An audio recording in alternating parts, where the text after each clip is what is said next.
Special today 24/7 news देख रहे हैं आप। मैं हूं आपके साथ कनिका। भक्ति वे अवस्था है जो जीवन को दिव्यता और आनंद से भर देती है। ये न इच्छाओं का सौदा है, न स्वार्थ का माध्यम। सच्ची भक्ति का अर्थ है परमात्मा से गहरा जुड़ाव और निस्वार्थ प्रेम। ये प्रेरणादायक विचार निरंकारी सदगुरु माता सुदीक्षा जी महाराज ने भक्ति पर्व समागम के अवसर पर विशाल जनसभा को संबोधित करते हुए व्यक्त किए।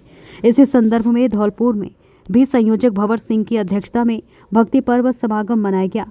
इस अवसर पर सभी भक्तजनों को संबोधित करते हुए निष्काम भाव से की गई भक्ति वास्तविक भक्ति सार्थक होती है, शर्तों पर की गई भक्ति कभी सार्थक नहीं होती। और भक्ति पर्व समागम पर आसपास के जिले से अपार श्रद्धालु भक्त इस दिव्य संत समागम में सम्मिलित हुए और सभी ने सत्संग के माध्यम से आध्यात्मिक आनंद की दिव्य अनुभूति प्राप्त की।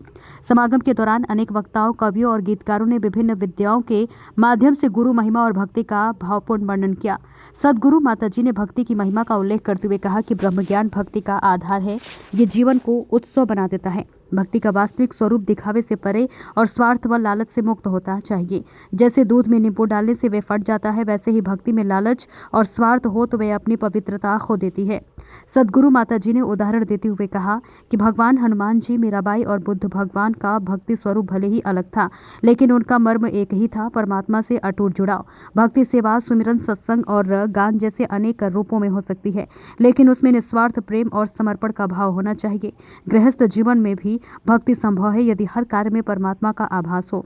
सदगुरु माता जी ने माता सविंदर जी और राजमाता जी के जीवन को भक्ति और समर्पण का प्रतीक बताया। उन्होंने कहा कि इन विभूतियों का जीवन भक्ति और सेवा का श्रेष्ठ उदाहरण है। निरंकारी मिशन का मूल सिद्धांत यही है कि भक्ति परमात्मा के तत्व को जानकर ही सार्थक रूप ले सकती है।